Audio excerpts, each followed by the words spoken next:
Former President Jacob Zuma wants the KwaZulu-Natal High Court sitting in Pietermaritzburg to stop the police from arresting him. The Constitutional Court sentenced Zuma to 15 months in prison for failing to appear before the Commission of Inquiry into allegations of state capture.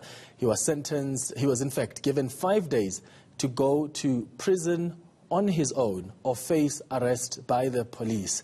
Let's go now live to Pietermaritzburg, and that's where we find our colleague, our senior reporter, Siphamandla Goge. Siphamandla, good afternoon. Thank you so much for your time. A big day in the High Court in Pietermaritzburg tomorrow.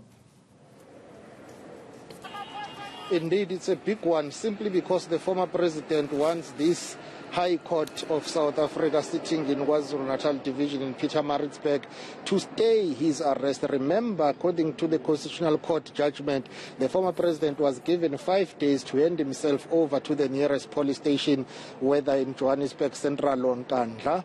And then after that, he decided to launch an application to the Constitutional Court where he wants the highest court in the land to rescind its own decision. But parallel to that, he has launched another application to the High Court here sitting in Pietermaritzburg, where he wants the court to basically halt his pending arrest while finalizing his application with the Constitutional Court. So tomorrow, it's a big day for the former president. Judge Mnguni will be hearing his application here at the Pietermaritzburg High Court. The former president is saying, hang on for now, I've launched an application with the Constitutional Court.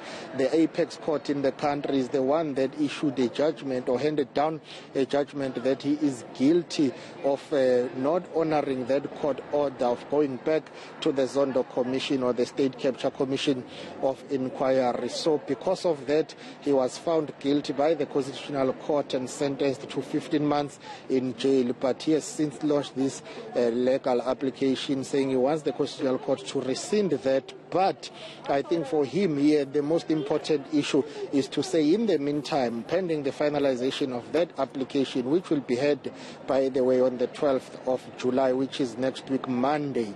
Now, there is another dilemma here, because the Constitutional Court was very clear to say the former president, should he fail to hand himself over to the nearest police station, then the police were given 3 days to come, look for him and take him to the nearest police station to be processed and then transferred to the correctional facility, which we know now that it would have been the Westville prison in Durban. But now with that application, the former president is saying, hang on for now, let me go to the High Court in Pietermaritzburg and seek an interdict against being sentenced or being arrested.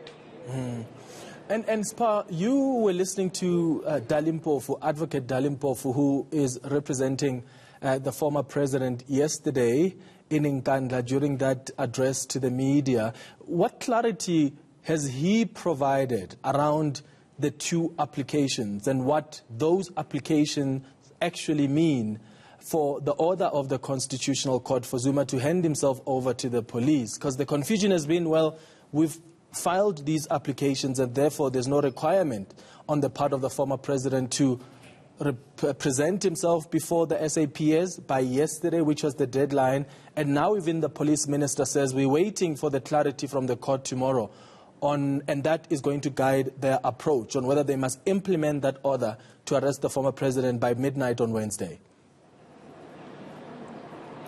Indeed, I guess that's where legal experts and scholars come in here to unpack all of this, because it's confusing. Even the police authorities and the police top brass here, they are confused themselves to say, yes, the former president has launched this application to the Constitutional Court, but it doesn't mean that that order that was given by the Constitutional Court is not in position as we speak, because according to that order, the former president was going to be given 3 days had he failed to hand himself over. Now we know that he has launched an application. The question now is what happens in between. Hence, he has to come to the court. It cannot be that that Constitutional Court order can be suspended like that. There has to be a court order which says, okay, pending the finalization of your application to rescind that judgment by the Constitutional Court, your pending arrest now is stayed for now. So that needs to be unpacked by a court of law, a court order another. That's where the issue of jurisdiction comes in now. Some people are arguing that, well, the former president cannot come to the lower court in a form of a high court here and say, I'm seeking an interdict, or I want you to put my pending arrest on hold. They are arguing that he needs to go back to the very same court which sentenced him, which is the Constitutional Court, and apply to that court to say, for now, I want to interdict my pending arrest while we finalize my application for you to rescind your very own judgment that you handed down to me. So that will be one of the key aspects and key arguments here tomorrow, is the issue of jurisdiction, to say, can a lower court basically overturn a decision of the higher court? Absolutely. It's going to be an important sitting tomorrow in the Pietermaritzburg High Court, precedent-setting court case. This is Siphamandla Goge, our senior reporter. Thank you so much for your time this afternoon.